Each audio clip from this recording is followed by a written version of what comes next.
आज का टॉपिक और बहुत ही ज़्यादा इम्पोर्टेंट है और ये टॉपिक है article 35A of constitution. 35A जो आपका 35A आर्टिकल है, जैसे आर्टिकल 370 है वैसे ही आर्टिकल 35A है। दोनों में थोड़ा डिफरेंस होता है, दोनों को हम लोग इंडिविजुअली डिस्कस करेंगे ताकि आप अच्छे से समझ पाओ। ठीक है, तो आज क्लास में केवल हम लोग 35A के बारे में बात, राइट। 35A होता क्या है, क्या इसकी स्पेसिफिकेशन है, ये इंपॉर्टेंट है, और रिवोकेशन से क्या इम्पैक्ट पड़ेगा, सारी चीज़ें यहाँ पे देखें, राइट। यहाँ पे आप बता सकते हो आर्टिकल 35A जो है ये आर्टिकल है under the constitution that empowered state legislature of Jammu and Kashmir to define permanent resident. ठीक है, मतलब 35A क्या करता है, ये परमानेंट रेजिडेंट की परिभाषा देता है। ठीक है, आप ध्यान रखेंगे तो जम्मू एंड कश्मीर के परमानेंट रेजिडेंट उसकी परिभाषा क्या है, उसकी डेफिनेशन क्या है, उसके बारे में बताता है कि कौन है permanent member, Jammu and Kashmir के परमानेंट मेंबर्स कौन होंगे, right, of the state along with the granting special, कि उनको स्पेशल प्रिविलेज मिले हैं, वो भी यहाँ पे बताता है। ठीक है, इसके अलावा the article were revoked on August 5, 2019 through a presidential order along with article 370। ठीक है, आर्टिकल 370 को हटा के, और एक तरह से 370 और 35 से दोनों को एक साथ हटाया गया जम्मू एंड कश्मीर। कब हटाया गया? August 5, 2019 एक प्रेसिडेंशियल ऑर्डर द्वारा। ठीक है, तो इस चीज़ को आप ध्यान रखें।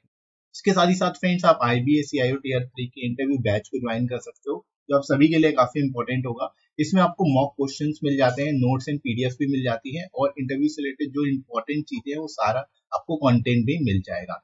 राइट, यहाँ पे आपको इंटरव्यू टिप्स, करंट और सिक्योरिटी से रिलेटेड इश्यूज को भी कवर कराया जाता है पूरा का पूरा। डेली मॉक क्वेश्चन आपको दिया जाता है प्रैक्टिस के लिए। साथ ही साथ जो इंपॉर्टेंट इंटरव्यू क्वेश्चन हैं जो आपसे पूछे जा सकते हैं, चाहे वो पर्सनैलिटी डेवलपमेंट से रिलेटेड हो या अदर रिलेटेड सेक्टर से रिलेटेड हो, राइट। साथ ही साथ 25+ आवर्स की आपको लाइव इंटरेक्टिव क्लासेस मिल जाती हैं जिनको आप एक्सेस कर पाओगे। 24/7 आप कभी भी अपने डाउट्स क्लियर कर सकते हो।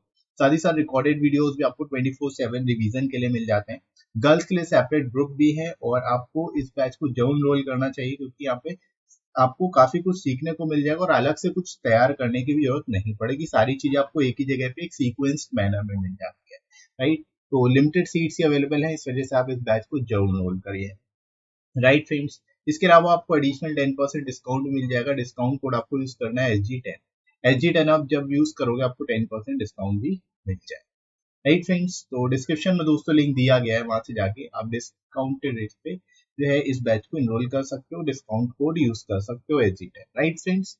अब परमानेंट एड्रेस के बारे, परमानेंट रेजिडेंट के बारे में बताता है 35A। तो परमानेंट रेजिडेंट होते कौन है यहाँ पे? ठीक है, तो यहाँ पे सिंपल डेफिनेशन है इसके अंतर्गत, वो आप यहाँ पे देख सकते हो, उससे आपको समझ में आ जाएगा। As per article 35A, a permanent resident वो anyone who was a state subject on 14 May 1950। मतलब राज्य में 1954 में अगर उससे जो कोई रह रहा है वो वहाँ का परमानेंट रेजिडेंट होगा। और who has been a resident of the state for 10 years, मतलब जो 10 ईयर्स से रह चुका है वहाँ पे। Had lawfully acquired immovable property in the state, मतलब जिसने इमूवेबल प्रॉपर्टी वहाँ पे परचेज कर रखी, वही वहाँ का क्या कहलाएगा? Permanent resident. फॉर एग्जाम्पल आपने कोई बिल्डिंग या प्लॉट खरीद रखा है क्या, तो उस केस में आप क्या परमानेंट रेजिडेंट कहलाएंगे इस आर्टिकल की के एज पर दिस आर्टिकल। ठीक है, इस चीज़ को आप डिफाइन कर सकते हैं। The state legislature of Jammu and Kashmir had the power to modify the definition of permanent resident law pass. यानी जो जम्मू एंड कश्मीर का लेजिस्लेचर है उसके पास ही केवल ये पावर है कि वो परमानेंट रेजिडेंट की डेफिनेशन को चेंज कर सकते, 2/3 में जो, राइट। अब तो इसको ख़त्म ही कर दिया गया, तो अभी यहाँ पे ये जो मैटर है वो पूरी तरह से क्लोज हो चुका है। 35A वाला मैटर ही खत्म। ठीक है, अब किसी भी तरह का यहाँ पे कुछ नहीं है। अब जहाँ चाहे वहाँ पे लैंड खरीद सकते हो, ज़मीन खरीद सकते हो, राइट। तो ये सारी चीज़ें ये आपको ध्यान रखना है, आपसे पूछा जाएगा जो 35A है ये क्या डिफाइन करता है, किस बारे में।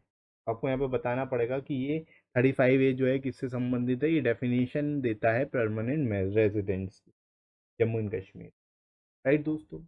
इसके अलावा in addition it also clarified defined which privilege could not be granted to non permanent. इन नॉन परमानेंट रेजिडेंट्स को कौन से प्रिविलेज नहीं दिए जाएंगे ये बताता है। जैसे non permanent resident can not own property in Jammu and Kashmir. अगर नॉन परमानेंट रेजिडेंट है तो जम्मू एंड कश्मीर में क्या नहीं कर सकता? प्रॉपर्टी ओन नहीं कर सकता, प्रॉपर्टी खरीद नहीं सकता। मतलब जो परमानेंट रेजिडेंट होंगे वही खरीद सकते हैं, उनके पास ही होगी प्रॉपर्टी। नए लोग अगर जाते हैं भारत के किसी भी कोने से वो खरीद नहीं पाएंगे, राइट। इसके अलावा the same non resident can not obtain a state government job in Jammu and Kashmir, यानी गवर्नमेंट जॉब भी नहीं मिलेगी स्टेट गवर्नमेंट में। एक तरह से जम्मू एंड कश्मीर के लोगों को ही वहाँ की जॉब मिल सकती है, तो परमानेंट रेजिडेंट हो गए। तो परमानेंट रेजिडेंट नहीं है तो उनको जॉब भी नहीं मिली, राइट। ये भी एक बड़ा यहाँ पे इशू। इसके अलावा non permanent resident can not join any educational institute run by the state और जम्मू, यानी स्टेट रन इंस्टीट्यूशंस जो हैं, स्टेट रन यूनिवर्सिटीज़ जो हैं, उनमें जाके कोई भी नॉन परमानेंट रेजिडेंट एजुकेशन भी नहीं ले सकता। ये एक तरह से इनका सबसे बड़ा इशू यही है कि जो हमारा आर्टिकल 14 है, right to equality before law, इसका हनन करता है। इक्वालिटी यानी समानता का जो अधिकार है उसका हनन करता है, उसको वायलेट करता है। इस वजह से ही इसको जो है ख़त्म किया गया, राइट। तो यहाँ पे आप सिंपली इस चीज़ को डिफाइन कर सकते हैं कि मेन इशूज़ क्या है। अब लीगल इश्यूज भी बात कर लेते हैं ताकि और अच्छे से आप समझ। देखो जैसे आर्टिकल 35 ए है, was not added to the constitution amendment procedure as per the article 3। अब जो हमारा आर्टिकल 368 है, इसमें बताया गया कि किस तरह से हम कॉन्स्टिट्यूशनल अमेंडमेंट कर सकते। तो जो आर्टिकल 35 ए है, इसमें हम अमेंडमेंट नहीं कर सकते। ये एक सबसे बड़ा यहाँ पे इशू है, ठीक है। यानी हमारी पार्लियामेंट जो है वो चाहे कि आर्टिकल 35 ए में बदलाव कर दे तो नहीं कर सकते जब तक आर्टिकल 35 लागू है, ठीक है। ये आप बता सकते हो। इसके अलावा it also included under the Indian constitution को executive order by the president, या where such procedures could only be brought about through the legislative organ, ठीक है। therefore article 35 A violated constitutional procedures established by law।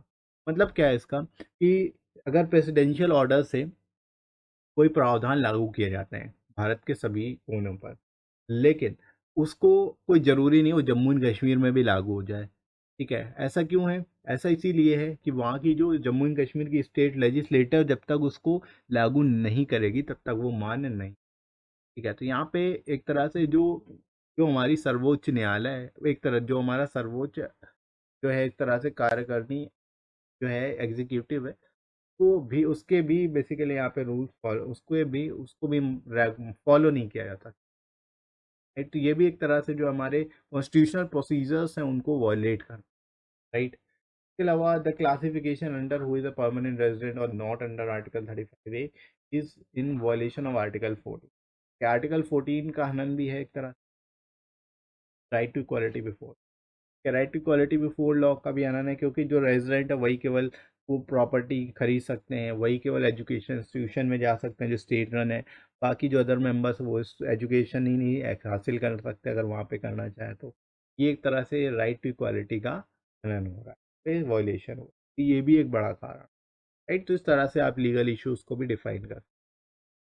Now moving to current status of article 35। Current status क्या है तो आप यहाँ पे बता सकते हो। On 5 August 2019 government of India revoked the special status granted to Jammu under article 370 through a pass presidential order made the entire constitution applicable to the, मतलब आर्टिकल 370 और 35 ए को हटा देने के बाद जो हमारा संविधान है वो पूरे की पूरी स्टेट पे लागू होता है, मतलब सभी स्टेट्स पे लागू होता है, ठीक है। यानी आपका जम्मू एंड कश्मीर पे भी लागू होगा। This implied that the article 35 is to abolish, मतलब इसको abolish कर दिया गया है। Further the parliament of India pass legislation reorganisation of state into two union territories. अब क्या है इसको स्टेट के दायरे से हटाकर इसको यूनियन टेरिटरी बना दिया गया, केंद्र शासित प्रदेश बना दिया। एक नहीं दो केंद्र शासित है, one being Jammu and Kashmir and other Ladakh, है। एक को जम्मू एंड कश्मीर नाम दिया गया जो ऑलरेडी है और दूसरे को लद्दाख। एक तरह से जो स्टेट है उसको ही खत्म कर दिया गया है ना।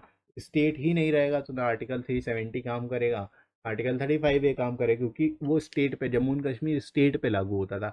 ये तो अब क्या बन गई है, अब ये यूनियन टेरिटरी बन चुकी है, यानी केंद्र शासित प्रदेश बन चुकी है। अब नए रूल्स लागू, अब जो भी प्रेसिडेंशियल ऑर्डर्स होंगे, जो भी कानून होंगे जो भारत के अन्य कोनों पे लागू हो रहे होंगे, वो जम्मू एंड कश्मीर और लद्दाख में भी, राइट। तो इस तरह से यहाँ पे आप इसके बारे में बता सकते हैं, राइट। तो इससे रिलेटेड कई सारे क्वेश्चन पूछे जा सकते हैं आपसे, तो you can easily answer all the question related to this topic, right. तो आपको क्लियर हो गया होगा कैसे इलाबरेट करना है, कैसे आंसर करना है कोई भी क्वेश्चन अगर आपसे पूछ लिया जाए।